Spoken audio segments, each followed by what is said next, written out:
Neste vídeo, procuraremos apresentar informações sobre a carta de Paulo aos Filipenses, subsidiando recursos para melhor compreensão da razão por que Paulo a escreveu e o que o motivou a escrevê-la depois de 10 anos afastado da presença da igreja que ali havia fundado. O primeiro ponto a ser apresentado é quanto à autoria da carta. É unânime entre as igrejas primitivas a atribuição da autoria da carta aos Filipenses a Paulo, mesmo e ainda que hajam alguns que questionem essa autoria. Evidências internas, como a saudação inicial de Paulo, no capítulo 1, verso 1, e ainda a referência da presença de Timóteo junto a ele, quando a escreveu, e ainda referências, bem como a referência bibliográfica pessoal feita por Paulo, apresentada no esboço do capítulo 3, fazendo referência a si mesmo, detalhes descritos no texto do capítulo 4, dos versos 10 a 16, não bastante as referências históricas externas, feitas por Policarpo e por Irineu, bem como por Clemente de Roma, na Epístola de Coríntios, tudo isso nos serve de bons indícios para acreditar a Paulo a sua autoria. A carta de Paulo aos Filipenses foi escrita quando pela primeira vez ele foi preso em regime domiciliar em Roma e é conhecida como a Carta da Alegria. Mesmo recluso, na condição de cidadão romano, Paulo podia receber amigos e pessoas a quem aproveitava para compartilhar do Evangelho e pregar a palavra, nunca demonstrando tristeza ou dor por estar preso. O grande segredo de tamanha satisfação em meio a severas dificuldades é a sincera intimidade de Paulo com Deus. Esta carta é um grande exemplo de como funciona a alegria e a satisfação do cristão autêntico. Na carta aos Filipenses, Paulo nos ensina a ter alegria no sofrimento, no serviço, na fé e na doação. Tradicionalmente, considera-se que, assim como as demais epístolas da prisão, Colossenses, Efésios e Filemão, Filipenses tenha sido também escrita por volta dos anos 60 a 62 da nossa era, durante a primeira prisão de Paulo em Roma, como já dizemos, chegando os estudiosos a essa conclusão, valendo-se de referências feitas por Paulo nos textos do capítulo 1, verso 1 e do texto do capítulo 4, verso 22, quando faz menção às guardas do palácio e utiliza-se da expressão aos santos que estão no palácio de César. Para quem Paulo escreveu aquela carta?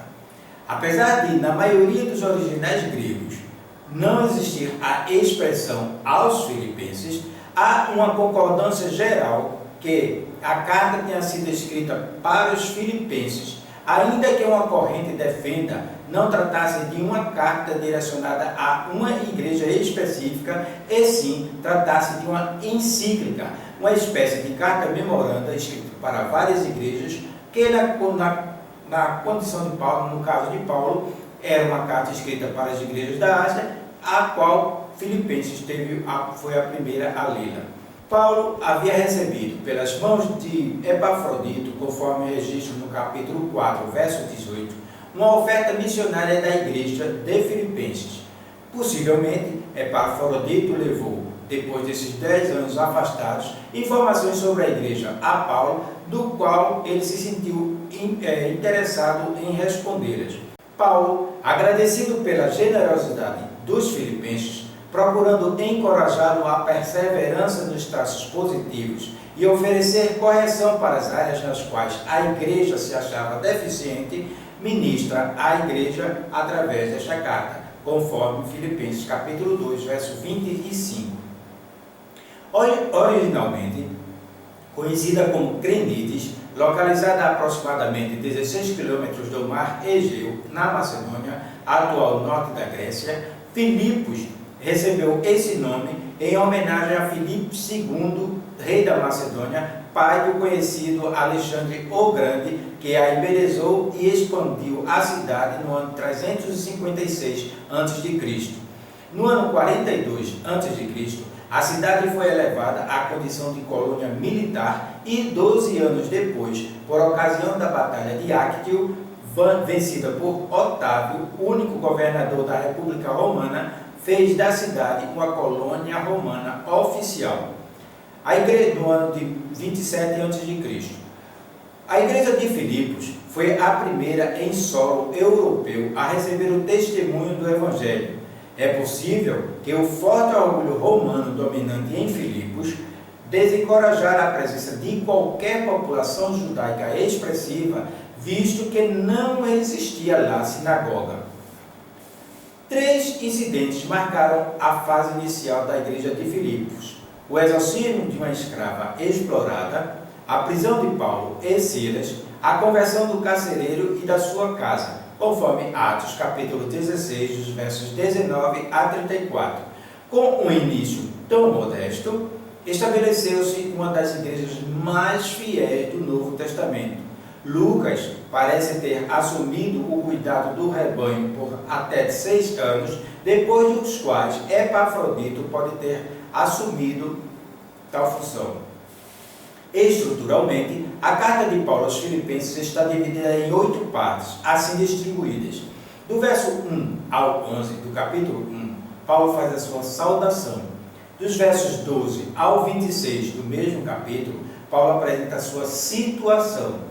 Dos versos 27 do capítulo 1 ao verso 18 do capítulo 2, Paulo exorta os filipenses com várias exortações. Dos versos 19 ao 30 do capítulo 2, Paulo apresenta os seus companheiros Timóteo e Epafrodito. Do verso 1 do capítulo 3 ao verso 1 do capítulo 4, Paulo chama a atenção dos filipenses, fazendo-os algumas advertências, tanto contra o legalismo como contra a ilegalidade. Dos versos 2 ao 9 do capítulo 4, Paulo faz algumas admoestações, quando logo em seguida, dos versos 10 ao 20 do mesmo capítulo, apresenta a sua gratidão, encerrando com uma despedida registrada nos versículos 21 a 23.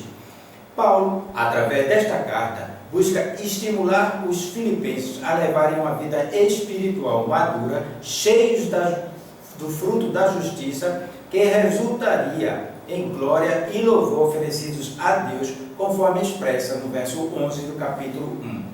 Paulo busca fazê-los entender que o elemento que mais caracteriza o amadurecimento espiritual é o esforço que todo cristão deve fazer por parecer-se com Cristo. E esta é a mensagem do livro de Filipenses. Que Deus nos abençoe.